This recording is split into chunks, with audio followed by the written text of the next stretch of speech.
이 지원자는 말도 잘하고 스펙도 좋고 똑똑해 보이는데 왠지 함께 일하기는 망설여진다.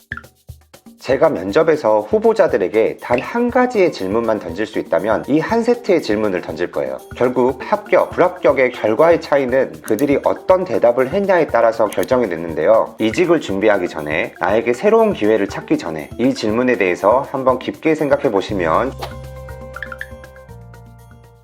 제가 얼마 전에 스타트업 대표님들을 대상으로 채용에 관한 강의를 진행했습니다. 지금 우리 조직에 맞는 사람을 채용하기 위해서 면접 때 이런 질문을 꼭 던져봐라, 이런 주제로 강의를 진행했는데요. 그런데 이 내용을 반대로 구직자의 입장에서 생각해보면 어떨까? 면접 때 이 질문에는 정말 잘 답해야 한다. 면접을 보다 보면 이 지원자는 말도 잘하고 스펙도 좋고 똑똑해 보이는데 왠지 함께 일하기는 망설여진다, 이런 후보자들이 있습니다. 반면에 이 지원자는 특별한 스펙이 있는 건 아니지만 함께 일하고 싶다, 이런 생각으로 합격을 준 사례가 종종 있었습니다. 결국 그 합격, 불합격의 결과의 차이는 앞으로 소개할 질문들에 그들이 어떤 대답을 했냐에 따라서 결정이 됐는데요. 이직이나 취업을 준비 중이신 분들, 혹은 내 커리어의 다음 스텝을 준비하고 계시는 분들이라면 지금부터 소개할 질문들에 대한 답변을 한번 깊게 고민해 보시길 바랍니다.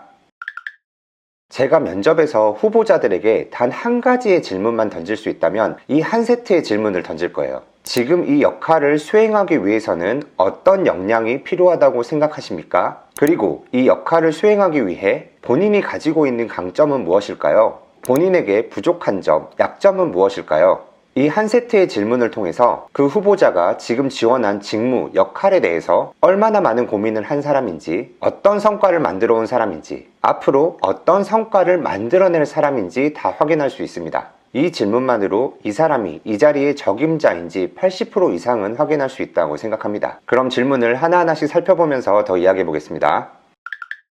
지금 이 역할을 수행하기 위해서는 어떤 역량이 필요하다고 생각하십니까? 제가 사회에 나와 만난 모든 사람들에게 본인의 역할, 본인의 직무에 대해서 물어보면 다 다른 답을 합니다. HR팀은 어떤 역할을 한다고 생각하세요? 마케팅이 뭐라고 생각하세요? 좋은 개발자란 어떤 사람일까요? 이런 질문을 던지면 100이면 100 모든 다른 답변을 합니다. 심지어 대표님들에게 대표는 어떤 사람인가요? 이런 질문을 던지면 모두 다르게 대표의 역할을 정의합니다. 사람마다 각자 생각하는 역할의 정의가 다르기 때문에 그 역할을 수행하기 위한 역량의 정의 또한 다를 수밖에 없습니다. 그래서 이 첫 번째 질문, 지금 이 역할을 수행하기 위해서는 어떤 역량이 필요하다고 생각하십니까? 이 질문을 통해서 그 사람이 가지고 있는 본인의 역할, 직무에 대한 가치관을 확인할 수 있습니다. 이 질문은 내가 새로운 회사를 선택할 때, 그리고 기업의 입장에서는 새로운 동료를 선택할 때 가장 중요하게 확인해야 하는 질문입니다. 현재 이 회사는 이 역할에 대해서 어떤 정의를 내리고 있는지, 그리고 그 역할과 방향성에 있어서 내가 생각하는 것과 교집합이 있는지, 이를 확인하는 절차가 정말 중요합니다. 예를 들어 HR은 어떤 직무인가, 이런 질문을 제가 받는다면 HR은 채용이 정말 중요한 직무다, 채용만 잘해도 80% 이상은 성공한다, HR 직무에 대한 저의 가치관을 얘기할 수 있습니다. 그리고 내가 지원한 회사, 함께하는 회사도 같은 가치관을 가지고 있어요. 그러면 서로에게 훨씬 더 관심이 가고 깊은 대화가 이어질 겁니다. 그런데 만약 내가 지원한 회사가 무슨 채용이냐, HR은 통제다,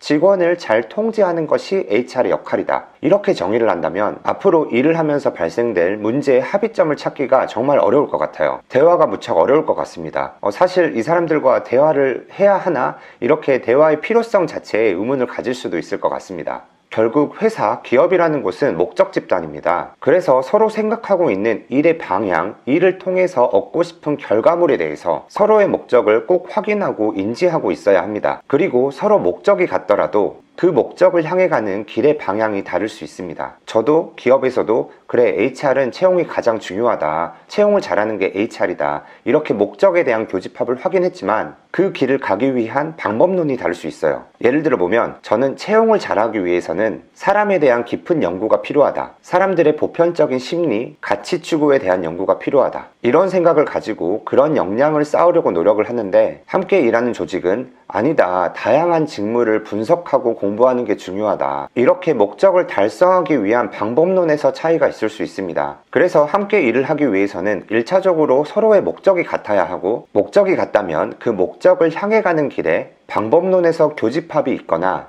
혹은 서로의 다른 방법론을 수용할 수 있어야 합니다. 수용할 수 없으면 절대 함께 할 수 없습니다. 그래서 이 첫 번째 질문이 정말 중요한데요. 그런데 많은 사람들이 이직을 준비함에 있어서 혹은 이 조직이 나와 맞는지 안 맞는지를 판단하는 데 있어서 이 질문에 대한 고민을 깊게 하지 않는 것 같아요. 제가 이런 경험, 이런 스펙이 있는데 이 회사에 지원하면 가능성이 있을까요? 제 경력 중 어떤 점을 어필하면 좋을까요? 다음에 소개할 두 번째 질문에 대한 답, 본인의 강점, 역량에 대한 고민을 더 많이 합니다. 그래서 저는 이 첫 번째 질문, 본인의 역할에 대해서 본인이 추구하는 가치에 대한 깊은 고민 없이 스펙, 경력만 어필하는 사람들, 나 똑똑하다만 이야기하는 사람들과는 함께 일하고 싶지 않더라고요. 꼭 회사가 아니라 사람 관계도 마찬가지인 것 같습니다. 예를 들어 연인, 배우자를 선택하는 데 있어서도 내가 생각하는 좋은 연인, 좋은 배우자는 이런 사람이다. 서로 관계를 맺음에 있어 중요하게 생각하는 가치에 대해 먼저 이야기가 진행되고 나랑 생각하는 게 비슷하네? 이런 생각이 들면 그 사람에 대해서 더 궁금하게 되잖아요. 그런데 그런 대화의 과정 없이 저는 명문대를 나왔고요. 연봉이 7천 좀 넘고요. 결혼하면 집에서 몇 억은 지원해 줄 수 있고요. 이런 이야기만 계속하면 함께하고 싶은 생각이 안 들지 않을까요?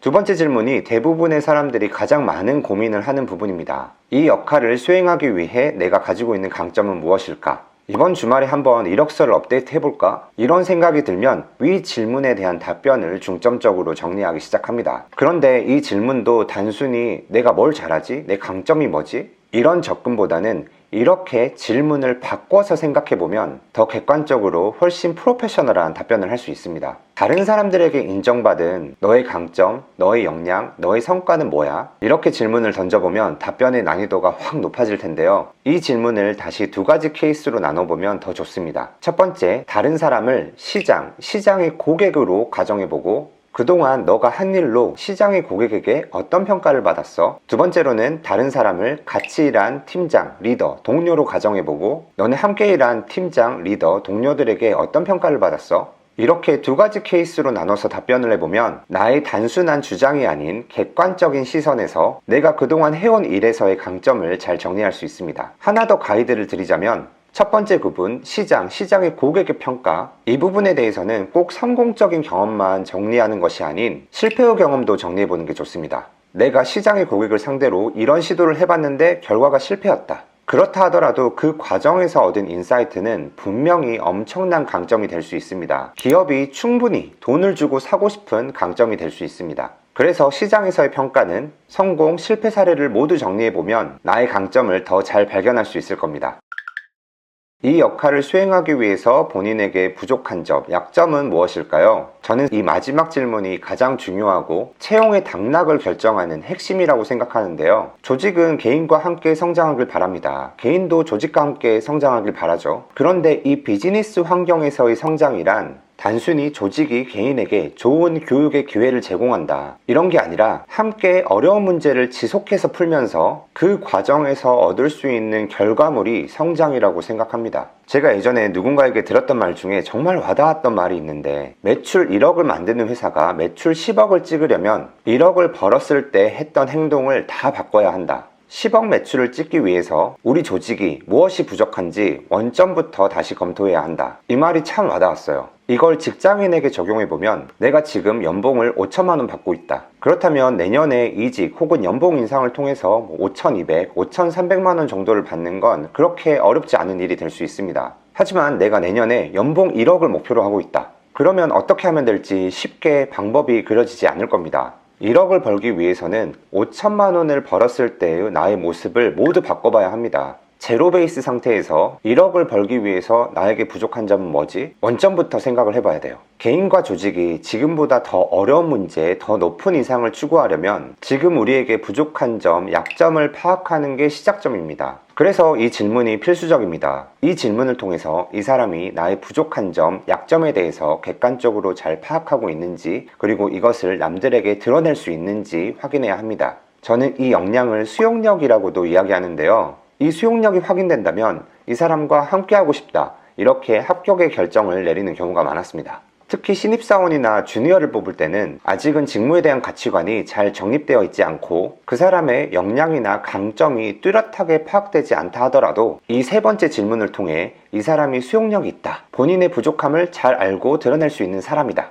이런 판단이 들면 저는 높은 확률로 합격을 결정했습니다. 수용력이 뛰어난 사람들은 출발점이 조금 늦더라도 누구보다 빠르게 성장하는 모습을 자주 봤습니다. 정리하자면 첫 번째 질문을 통해 나와 조직이 가지고 있는 역할에 대한 가치관의 교집합을 확인하고, 두 번째 질문을 통해 너와 내가 서로 가지고 있는 역량, 내가 안 가지고 있는 걸 너가 가지고 있는지 혹은 그 반대인지 서로의 역량을 확인하고, 마지막으로 우리가 앞으로 새로운 문제를 해결하고 어려움을 극복하는데 서로 잘 헤쳐나갈 수 있는 사람인지 수용력을 확인하는, 이렇게 한 세트의 질문을 통해서 후보자와 혹은 동료와 우리 조직의 핏을 확인할 수 있습니다. 그래서 아직 이 세 가지 질문에 대한 답변이 잘 정리되어 있지 않다면 이직을 준비하기 전에, 나에게 새로운 기회를 찾기 전에 이 질문에 대해서 한번 깊게 생각해 보시면 좋을 것 같습니다. 의외로 지금 현재 일하고 있는 조직이 나랑 참 잘 맞네? 라고 판단할 수도 있고, 혹시 아니라면 더 좋은 조직을, 더 좋은 기회를 찾을 수 있는 안목이 생길 수 있습니다. 꼭 한번 정리해 보시고 후회 없는 선택을 하시길 바라겠습니다.